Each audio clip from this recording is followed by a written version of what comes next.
Poker in Brazil, status and updates. Hello everyone, thanks for being here. We're going to talk about a topic that has become my life, and I am so passionate about it. And by the way, speaking of Sigma Foundation, the Sigma Poker Tour is tied up with the Sigma Foundation, and this is something that makes it really worthwhile for us that work the Sigma Poker Tour. So I want to introduce my panelists. Simon Isbäck, head of poker at Cubeia Gaming platform. Then we have Lukas Robinson, player, streamer, Sigma Poker Tour ambassador. Mr. Jon Vlogs, CEO of Jon Bet, streamer, Sigma Poker Tour ambassador. Welcome, Jon. And last but not least, Ekaterina Giganova, head of marketing communications for EvenBet.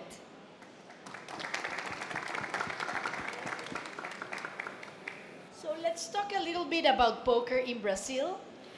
Brazilian legislation recognizes poker as a game of skill. And this is major because now in January 2025, there were some restrictions applied to the gambling landscape. And guess what? Poker is exempt from that because poker is recognized as a game of skill. So that gives poker a lot of prestige and gives us a great platform to be recognized as a legit environment and vertical. And so let's start a little bit with Jon. I think it's working, yeah. Yeah, great. He's our star ambassador of the Sigma Poker Tour. Jon has a very interesting success story since he's been young and now he's the CEO of his own company, Jon Bet. So, Jon, tell us a little bit, why is poker so popular in Brazil?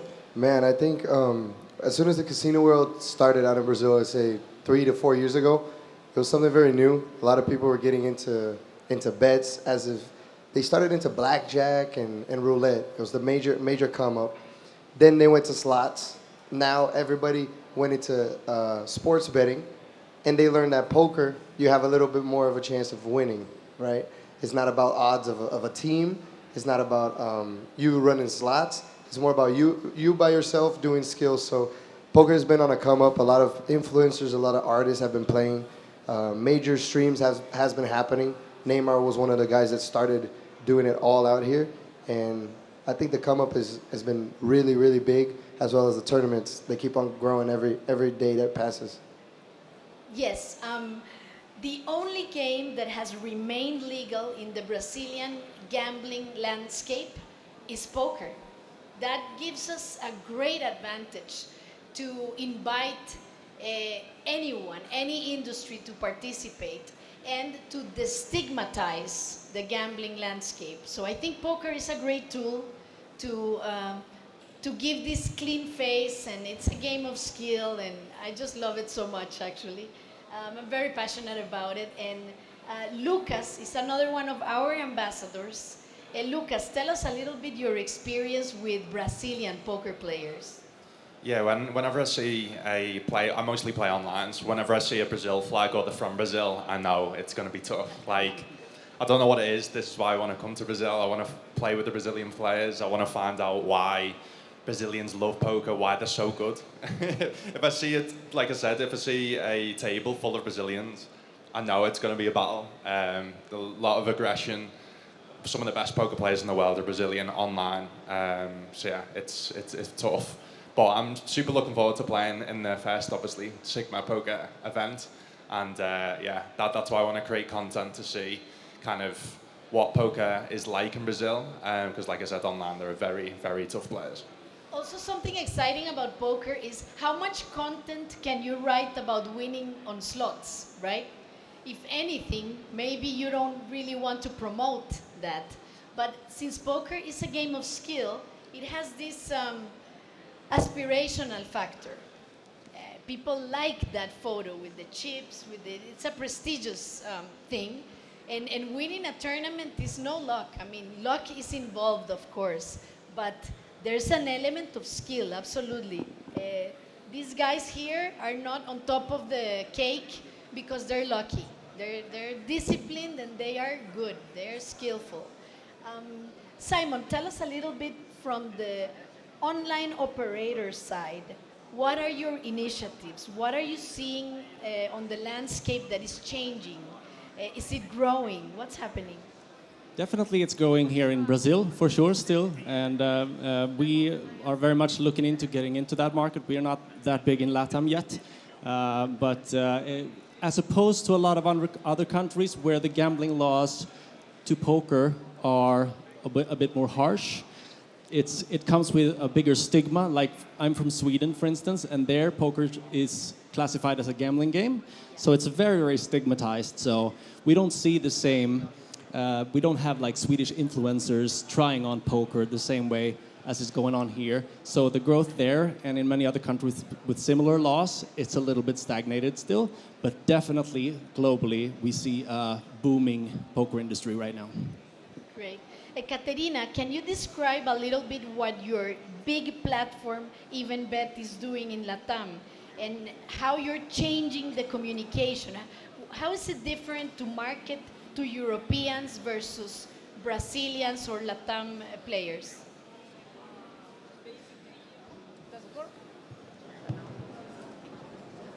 Basically, South and Latin America and Brazil as well is one of the fastest growing regions if we're speaking about online poker as business. And the audience here is expanding in two directions at the same time. There are more and more professional poker players here, and at the same time, there are more and more casual poker players that play for entertainment, that play for, just to have fun, just to spend 15 minutes playing an amusing game of poker, and to become a part of this fantastic community. Because poker here in Latin America and in South America is a community game. The community is very important here in this region. We all know influencers, we all know streamers, we all know professional poker players, and they have the influence that cannot be truly measured from the business point of view, because they create opinions, they create preferences. So working with community is crucial here. That's very interesting. Do you think poker is a good crossover to casino games, or is it the other way around? To casino games, not really. It's very different. Poker is a game of skill, as mentioned. Poker is more a passion than luck. It shows better conversion, for example, with sports betting, when we can also speak about passion, of being fan, of being a part of something larger than just a gambling game. So poker is closer to sports than to casino games, if we are speaking about the audience crossing and the audience merging. I love that. So tell us, Jon, why are Brazilian players so good? I want to know. Man, I don't know. I think Brazilians just don't like to lose money. They like to win always. They don't like to lose. I mean, I'm Brazilian. I love playing poker. I started playing with my friends for fun. And as soon as you lose your first couple thousand, you're like, okay, I need to make my money back, right? And you start learning, you start playing. But I think poker is not just about making money, it's about the network. A lot of people recognize that poker, while you're there at a table for 2, 3, 4 hours, you can get a lot of business done, and you're not losing so much money, or, instead of you going to dinner and spending a bunch of money for dinner and having a drink, you guys are gambling, having fun, and maybe getting like a business deal out of the table. The other day I was playing with the DoorDash owner. Guy's worth like $2 billion, and he became my friend playing poker, So it's crazy where poker tables has gotten me to go. I've played a poker table as well. It was Neymar, Jimmy Butler, Alan Keating. It was a major stream out in the U.S. It was one of the biggest tables ever streamed. Dan Bilzerian was there. So out of that table, we connected really well, and after I've done business with people from the table, we meet up, and I think poker's not about gambling, but mostly about networking and having some fun. I love that you mentioned the networking aspect. You can meet so many interesting people at the poker tables. It's really fascinating. Lucas, tell us a little bit your experience. Tell us a funny story, an interesting story. Who have you met famous at the poker tables? I mean, my idol growing up was Daniel Negreanu. He was, I mean, if people know Daniel Negreanu outside of poker, I'd say he's probably number one most known poker player in the whole world. Played on a show called Game of Gold, versus him. In the first round, played against him in like a four-handed sit and go, and it was my first ever time. I'd mostly play online, so I'm not used to playing live. I'm not used to the lights, the cameras, and yeah, it's safe to say that he got the better of me. He bluffed me in a major one. I was 99% on calling on the river, and Daniel Negreanu, if you don't know, is famous for his table talk, is famous for calling people's hands. He called my hand. He made a big bet on the river, and like I said, I was 99% sure I was going to call. He convinced me to fold. So I'd say that's probably the most famous hand that I've played against one of the big names in poker. But again, I used that as an experience. It was the most fun I've ever had playing poker. And to play the likes of him, I played against Paddy the Baddy, who's from Liverpool like myself, from the UK, obviously big UFC fighter. He's fighting this weekend actually. So he's probably one of the biggest names to come out of Liverpool, England. So I played against him, knocked him out. I can say that I'm the only person to knock out Paddy the Baddy so far. He's obviously fighting big names in UFC, so but yeah, he loves the game. I just want to play against, probably the same as you, like as many big names as possible, which growing up, for me, being a big football fan, I didn't think that was possible. Like, I wasn't good enough to play football against these footballers. But if I can play poker against them and have a chance and obviously have fun with them, that for me is what poker's about, and yeah, what it's got me to experience so far. Simon, how can we get more people playing poker? That's a very good question. I think these guys are doing an amazing job. I mean, I think like online influencers and getting people from other areas like sports and UFC fighting to convert to poker play, that would be great. I'm toying with the idea, like we've seen Neymar and Ronaldo do great work for a Brazilian poker scene, obviously, together with you guys. I'm toying with the idea to see someone like Zlatan Ibrahimovic play poker on an online stream somewhere. Unfortunately, it would never happen because of the stigma, I would say. In Sweden, he would never think that thought. But definitely, like, destigmatizing it is one thing, and also involving a lot more people and try to make the game more mainstream and played by everyone. Yes, an interesting comparison is comparing Sweden with Brazil or Latam, for example.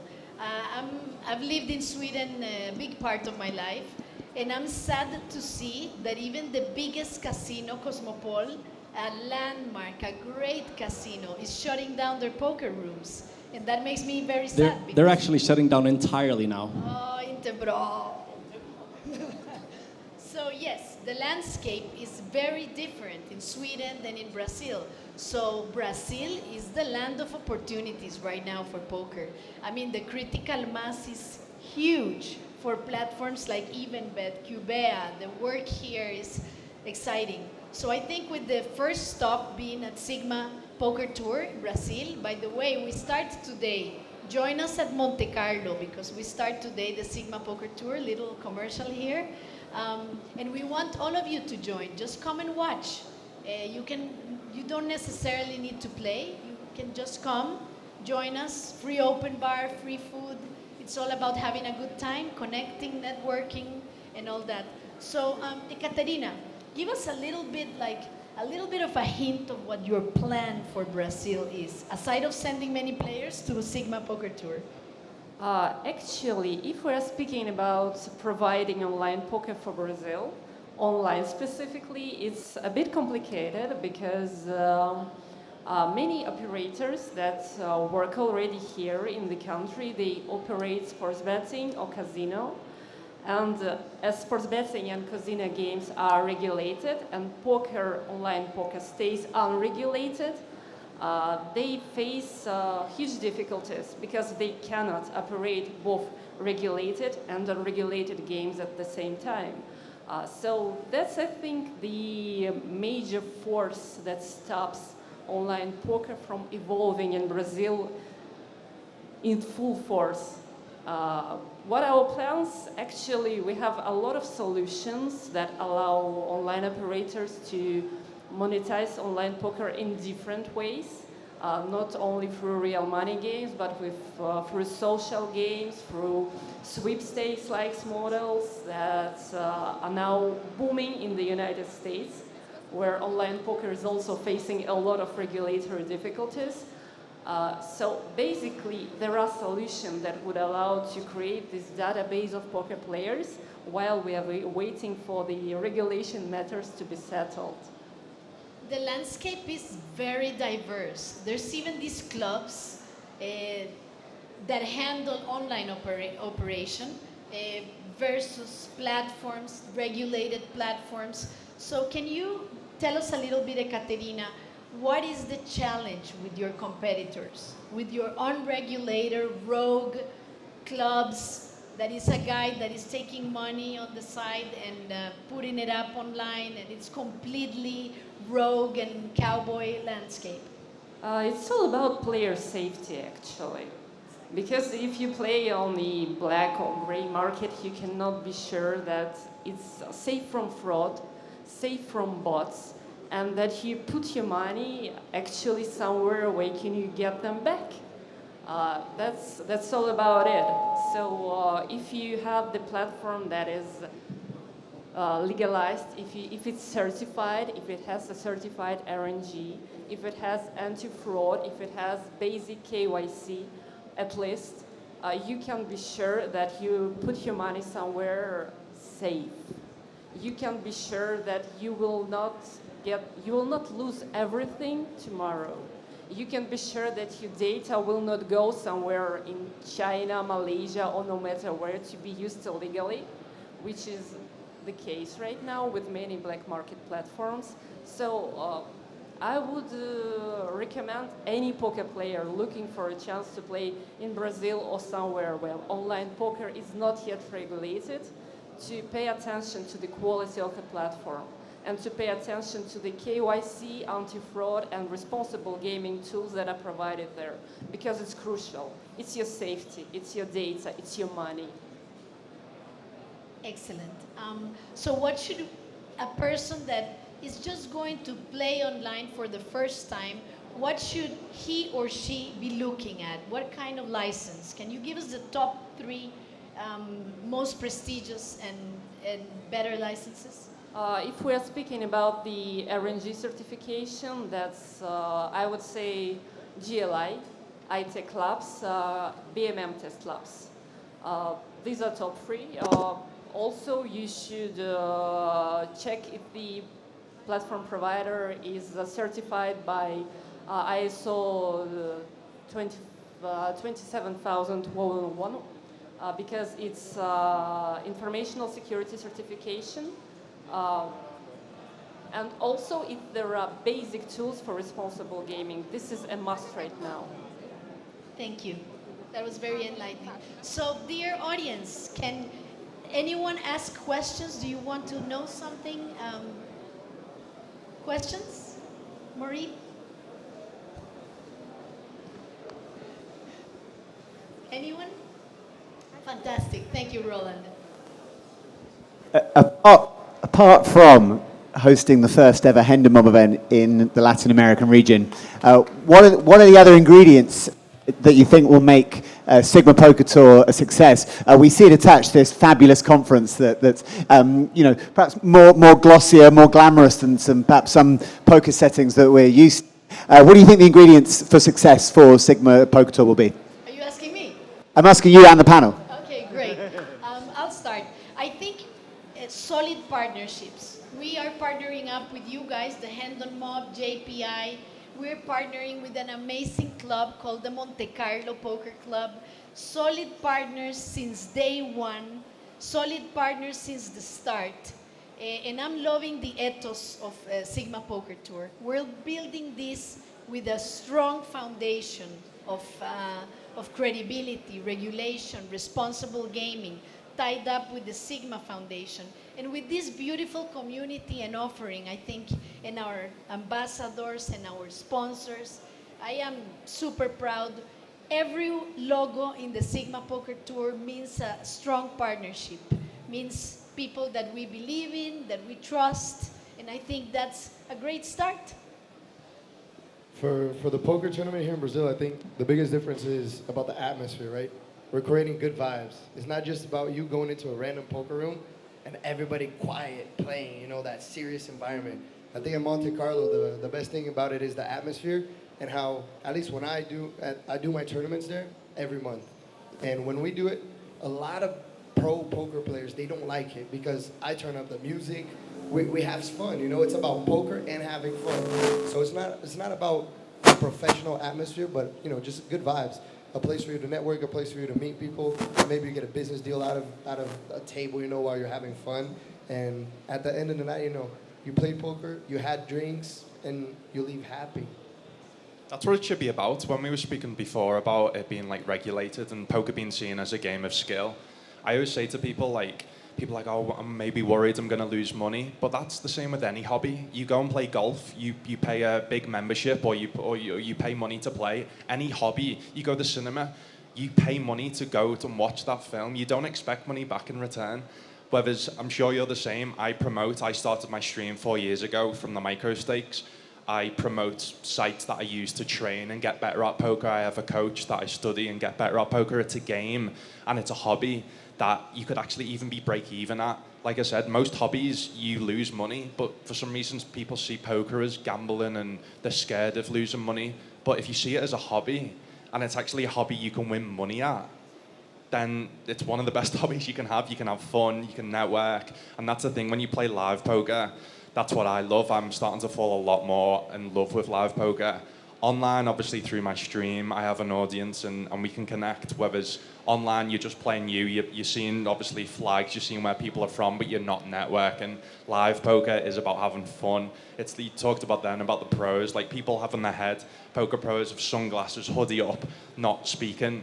That for me is just like, nah, let's have fun. And that's, although this is the first Sigma event, I can already feel that it's going to be different to other events that there is in the world. So if you're not used to playing poker, this is a perfect opportunity. Like my fiance's never played, and there's a women's event that she's going to be the first time she's going to play, and she's like, oh, I'm scared, I'm intimidated. No, like this is the chance to come and play, to learn. People will help you with the rules, with what to do. Because obviously when you're used to online, it's all automated. I remember playing live for the first time and the dealer asking me to put my big blind in, and the dealer asking to put your ante in. You act out of turn.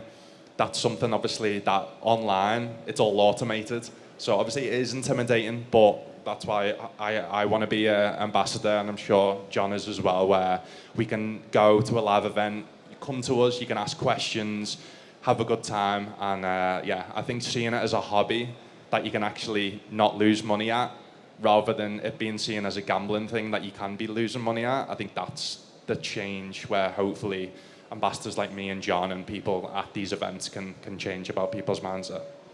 100% agree. And I think what needs to be emphasized with poker in general is that it doesn't really, and correct me if you don't agree with this, but I think that poker appeals more to your competitive gene rather than your gambling gene, you know? A lot of the poker players, especially the ones that play a lot, they are competitive people, always, right? So that's an entirely different type of addiction, a much more accepted, healthy one, if you will. So put emphasis on that. And also the collaborations you put with the poker clubs that are fantastic. They're great to go into. It doesn't feel underground or anything like in Sweden. It would definitely feel underground to go to such a place. So working with those is great. And also, of course, Sigma is such a great foundation. Working with charity and working with helping people, that helps a lot too, I think. Simon, you made an extremely good point, because actually poker is the only game where you can play not just numbers or cards, you can play people. And this is just another layer of thrill, because it's very different from any other casino games that there is there. Beautiful point. Keith.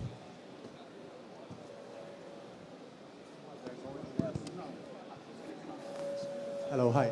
Quick question to you, Yvonne. Initially, you started the discussion by saying that in Brazil, poker is seen as a game of skill, hence it is not regulated. However, then the lady on the panel discussed the possibility of having the online poker type being regulated and the importance of having some form of regulation.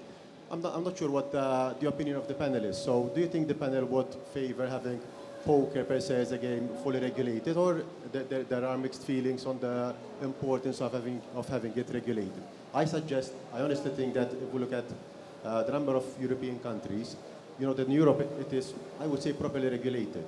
But sometimes I fear that there is the fear that when we mention regulation, the panel is sometimes scared that it's being considered as gambling, and so there is this fear.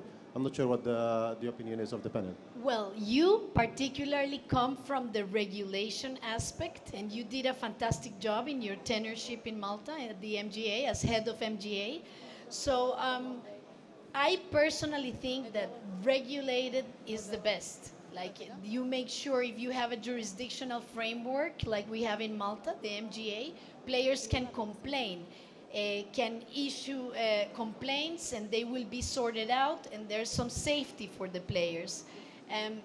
I think regulation is the way to go, and making it live stream. Look how beautiful poker. Everybody says, I'm going all in tonight. You know, like you get the poker lingo now in your daily life. That's how poker has, you have fantastic movies, rounders, and all this. It's a whole meta language so for me, I would love, it's my dream that in the United States, for example, it's completely regulated and you can play online everywhere. And trust me, problematic players is not what we want. We want people that can afford their buy-ins, that go there, as Jon said, to have a good time. It's like if you go to a bar, an open bar, and you pay 50 euros, well, you go to a tournament and you pay 50 euros. Consider that money gone and have fun. And I think that's the key, the social aspect. And today at 5 p.m., shuttles are leaving from here to the Monte Carlo Club. Don't miss it. We have open bar, open food. We're really excited about this.